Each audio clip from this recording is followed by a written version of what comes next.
যে কোনো প্রোগ্রামেই ওনারা বৃক্ষরোপণের একটা পার্ট রাখেন, যেখানে বৃক্ষরোপণ করা হয়।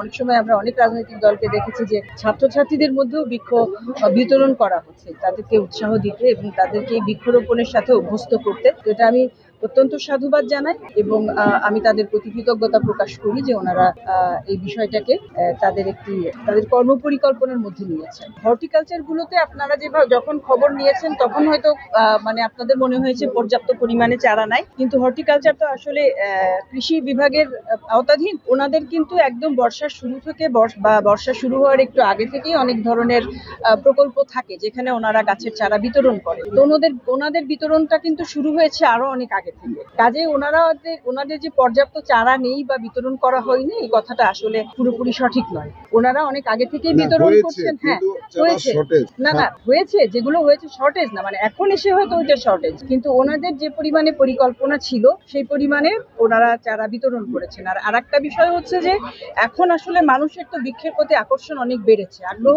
অনেক বেড়েছে। আমাদের ছোট ছোট ছাত্রছাত্রীদের ভিতরেও গাছের প্রতি অনেক আগ্রহ দেখা যায়। কেউ কেউ নিজেদের বাড়িতে ছোট ছোট করে বাগানও করে নিজেদের উদ্যোগে, তাই না?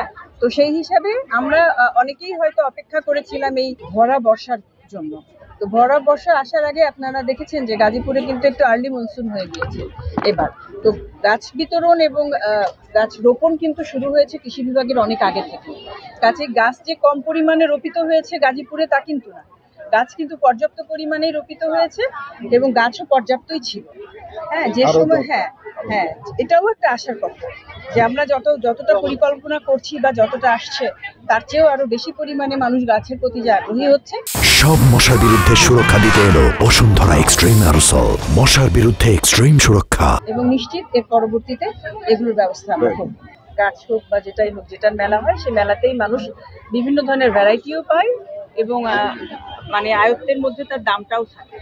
তো সেই ক্ষেত্রে আমি এখানে মেলা আয়োজনকারী বন্ধুদেরকে অনুরোধ করব যে সবসময় এই বিষয়টার প্রতি একটু খেয়াল রাখবে, যাতে ছাত্রছাত্রী থেকে শুরু করে সবার জন্য বিষয়টা মানে নাগালের মধ্যে থাকে। বিশেষ করে ছাত্রছাত্রীদের জন্য যেন একটু ডিসকাউন্টের ব্যবস্থাও রাখা হয় যারা আগ্রহী আর কি।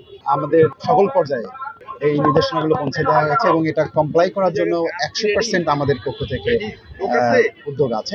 ইউক্যালিপটাস আমরা 1995 সাল থেকেই বন বিভাগের পক্ষ থেকে সরকারিভাবে নিষিদ্ধ করে দেওয়া হয়েছে এবং এই প্র্যাকটিসটা নেই। তবে স্থানীয় চাহিদার প্রেক্ষিতে আকাশমণির চাহিদাটা শুধু গাজীপুরেই না সারা দেশেই এটা ছিল, কিন্তু এটা এত বেশি মনোকালচার প্র্যাকটিস হয়েছে যে শেষ পর্যন্ত সরকার এটা কিছুটা কন্ট্রোল করার জন্য এটা নিষিদ্ধ করে দিয়েছে। তো সেই প্রেক্ষাপটে আমরা এবছর আমাদের ঢাকা বন বিভাগের অধীনে কোথাও যাতে আকাশমণি গাছের চারা রোপণ না করা হয় সে বিষয়ে আমাদের ইনস্ট্রাকশন আছে। আমাদের কাছে এভাবে সুনির্দিষ্টভাবে কেউ যদি কখনো ইনফরমেশন দিয়েছে, একটি জায়গাতে আমরা এরকম দেখেছিলাম, পরে আমরা দেখেছি যে এটা আসলে ব্যক্তিগত জোটভূমিতে অবস্থিত।